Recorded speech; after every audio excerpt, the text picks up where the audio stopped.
I don't even know how to describe Ryan Holiday anymore. Back when I was first getting into business, he was a blogger that I liked that used to write these insanely insightful posts about making it. He's the former director of marketing at American Apparel. He's written a ton of New York Times bestsellers. He helped Tim Ferriss launch his book. He helped Tucker Max with his book.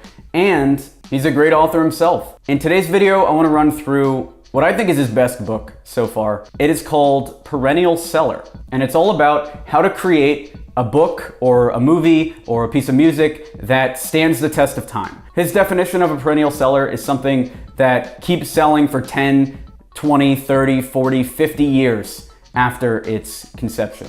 Let's jump into it. Here's my review of the book Perennial Seller.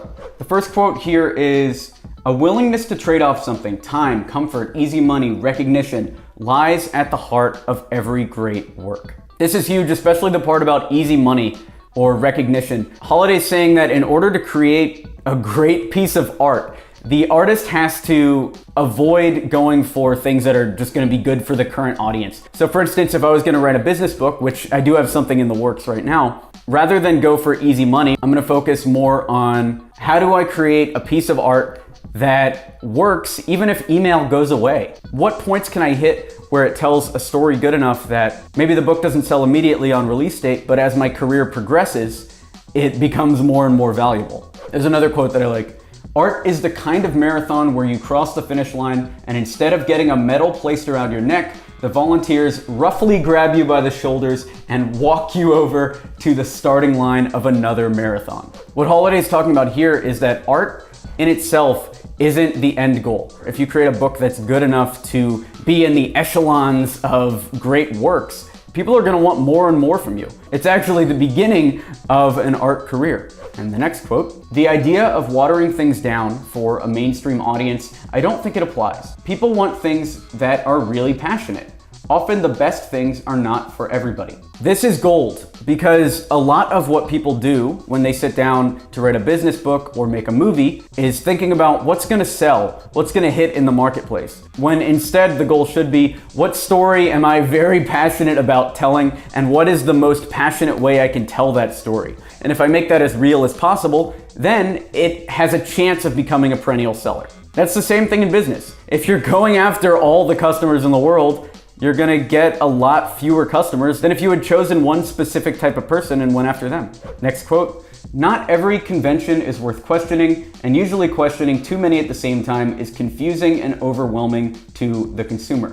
If you're gonna go all out and try to create a perennial seller and make something that's new to you, then it's best to follow some conventions so that the audience has a way in as well. If your ebook is 3 pages long, for instance, that's gonna be too short for most people. Next one, "Anything that requires advertising to survive will, on a long enough timeline, cease to be economically feasible." We've paused most of our Instagram ads, and in part it's because of this quote. Things that grow without advertising last for a very long time. If you can't pitch your book in a way that gets people to talk about it on podcasts, or you can't make a movie that resonates with people in a way that gets them to tell their friends organically, it doesn't deserve to exist. And so paying for advertising and forcing it into the public consciousness should actually be an embarrassment to you as an artist. Your work wasn't good enough to resonate, so pushing it down people's throats with advertising doesn't help anybody. Another quote is, "Don't tell me what to do, make my mind adaptable to any circumstance." What Holiday's saying is the best books, instead of teaching you what to do, they make your mind adaptable to any circumstance so you can approach any problem, not just this one problem. This book does a great job of doing this because, yes, he's talking about writing, but this book is also useful for music and it's useful for movies or art. Anything can be improved using this framework. In the end of this book, he makes a really good point. He says that he didn't mention Instagram or Snapchat or any specific channels because those will kill your perennial seller. He said since he started writing this book, Snapchat changed their name to Snap. Instagram added Instagram stories, which completely changed how people interact with Instagram. And the technology market generally moves on. If one of those tools goes away or changes the name, you're instantly dated and the art will slowly cease to be. The counterexample he gave, which I love, is email. He says that since email has been around for over 25 years, that it is in perennial seller territory.